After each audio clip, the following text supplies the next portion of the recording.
Welcome to our series on the Exodus. Today, we read diving into one of the most epic journeys in history, how God led his people from slavery in Egypt all the way to the Promised Land. This story is packed with incredible miracles, powerful lessons, and moments of divine guidance that still inspire us today. If you haven't seen our series on the plagues of Egypt, I highly recommend checking it out first. That's where this incredible adventure really begins. Get ready to witness a story of faith, struggle, and ultimate redemption. Our journey starts right after the final plague. The Israelites have just left Egypt, but their freedom is immediately threatened. Pharaoh changes his mind and sends his entire army, chariots and all, to recapture them. The Israelites find themselves trapped, with the vast Red Sea in front of them and the furious Egyptian army closing in behind. It's a moment of sheer panic and desperation. They cry out to Moses, feeling that they've only escaped one form of death for another. But Moses tells them to stand firm and see the salvation of the Lord. And then the impossible happens. God instructs Moses to stretch his hand over the sea.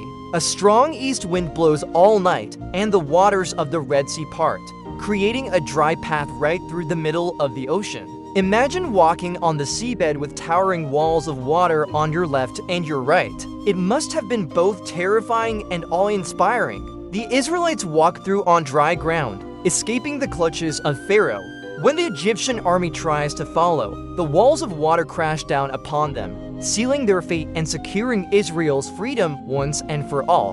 This miraculous moment shows that when we place our trust in God, even the most impossible barriers can be overcome. He makes a way where there seems to be no way. Now free, the Israelites begin their long trek through the harsh, barren wilderness. Soon, a new crisis arises. They run out of food. The people start complaining, even wishing they were back in Egypt, where they had pots of food to eat, forgetting the bitterness of their slavery. But God, in his mercy, promises to provide for them. The very next morning, the ground is covered with a thin, flaky substance like frost. It's manna, a miraculous bread from heaven. It tasted like wafers made with honey. God instructed them to gather just enough for each day, teaching a powerful lesson in daily dependence. On the sixth day, they were to gather a double portion, because on the Sabbath, the day of rest, no manna would appear. This daily provision was a constant reminder that God was their sustainer.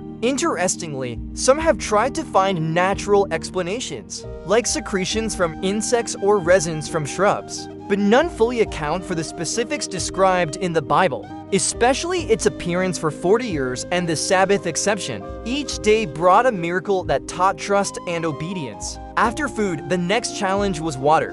The desert is unforgiving, and soon the people were desperately thirsty. Once again, they grumbled against Moses, questioning if God had led them into the wilderness only to die of thirst. Their faith was wavering. In response to their pleas, God told Moses to take his staff and strike a specific rock at a place called Horeb. As Moses obeyed, a powerful stream of water gushed out from the solid rock, providing more than enough for the entire nation and their livestock. The people drank and were saved. This location was later named Massa and Meribah, which mean testing and contesting. It serves as a permanent reminder of the time the Israelites tested God as patience with their lack of faith, and how God, in turn, demonstrated his power and faithfulness. It highlights the critical importance of trusting and obeying God, even when circumstances seem dire.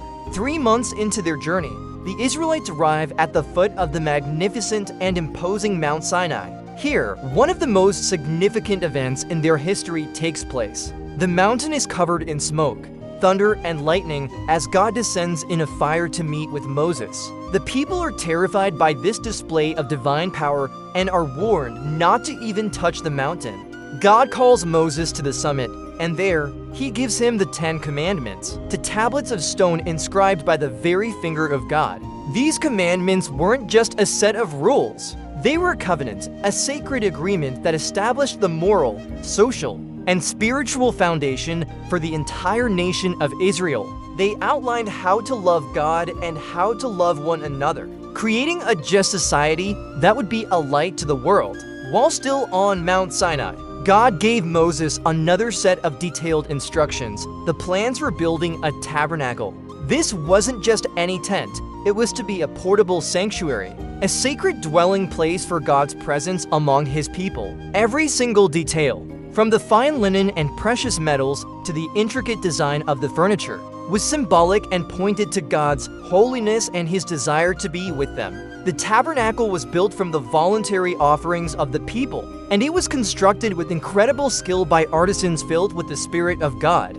This holy tent, with the Ark of the Covenant at its heart, would accompany the Israelites throughout their desert journey. It was the center of their worship and their community, a constant, visible reminder that God was traveling with them. This tabernacle and the ark within it would later play a crucial role in future events, like the conquest of Jericho under Joshua's leadership. As they neared the end of their journey, the Israelites stood at the border of Canaan, the promised land. God instructed Moses to send 12 spies, one from each tribe, to explore the land and report back on what they saw. After 40 days, the spies returned. They confirmed that the land was indeed flowing with milk and honey, even bringing back a massive cluster of grapes that took to men to carry. But 10 of the spies gave a fearful report.